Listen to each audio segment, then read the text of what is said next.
especially first quarter?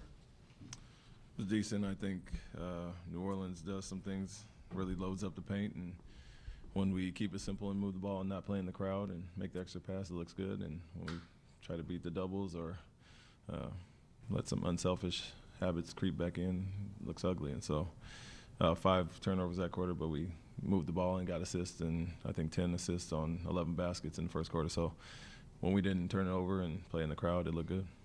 How comfortable does Reed look running the offense to you? He's fine. Whether it's on or off ball, I think, like I said, we can use him both ways, but picks it up very quickly and makes the right read a lot of times. Jalen had a lot of strong drives. I see what you did there. Jalen had a lot of strong drives late in the shot clock to finish possessions. Just what are you seeing from him in that regard, and do you want him to be aggressive and go to the rim in those situations?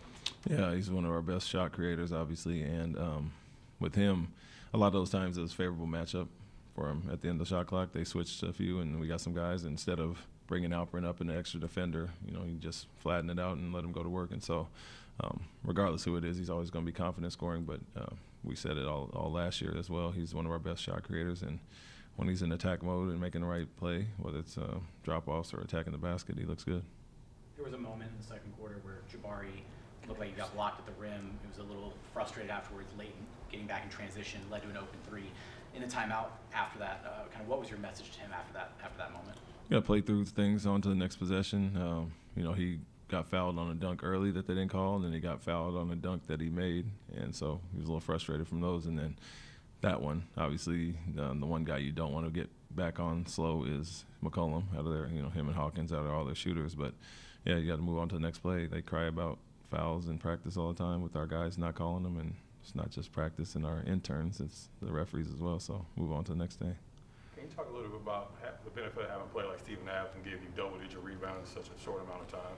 Yeah, it's huge. 11 and 15 minutes and 3 offensive, and probably got other guys a lot of rebounds as well with all the bodies that they try to keep him off the glass. But that's who he's been throughout his career, and we know once he gets his legs back under him and can play longer stints in those 5 minutes, those numbers will continue to go up. But super valuable with the extra possessions he gets you, the screening, and all the little things that they don't show on the stat sheet. So very pleased with him, and just got to ramp him up in the right way and get his legs back under him.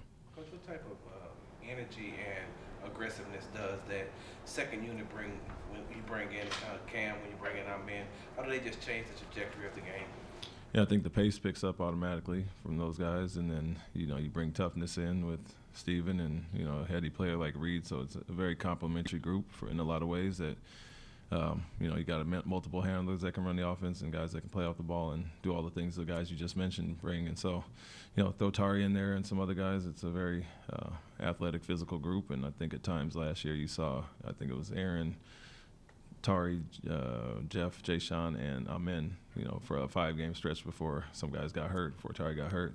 They were really dominant, with that 5-man group. And so a lot of that carry over from those guys, replacing Jeff or somebody with Steve in that group, and it doesn't have much drop-off. Coach, I think there was a moment in the second quarter where you had Fred and Reed on the court together. What exactly were you looking for with that pairing? Just wanted to see him for a few minutes. We decided to take Jalen out early and to get him back in, but we wanted to have Reed and Fred out there. And we're not really worried about the size there. They got some smaller guards with, the guys they have in New Orleans. And, we had Amen and some bigger guys around there as well. So we felt fine as far as that. But just wanted to see them both play off and on the ball. They're very similar in a lot of ways and, complement each other. So just wanted to get a quick look at them, and it looked like I thought it would. They really don't miss a beat.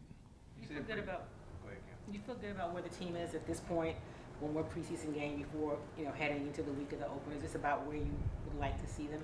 They're decent. We have our ups and downs. I think you always are striving for more perfection, I guess. But the little things, like we can look really good at times and then go away from what works for us. And so the consistency, like I talked about going into the season, is the biggest thing. And so I wouldn't say I'm happy, but pleased with they're trying to do what we ask them to do, but always looking for more, and one more test with another week of practice. So we'll try to get there by start of the season.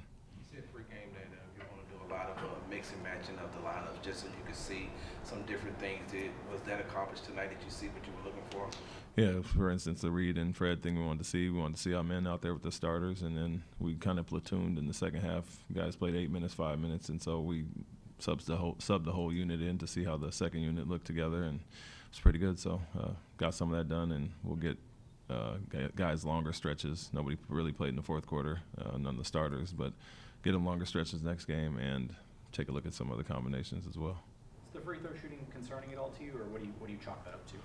Yeah, bad night for sure. If not for Aaron, toward the end, we got back to 52%, but yeah, just missing too many, and a lot of good shooters, obviously, Fred and guys that don't normally miss too, and it snowballed that way. So obviously we want to be better, and we got a light day tomorrow before the game. I'm sure we'll get up a few hundred.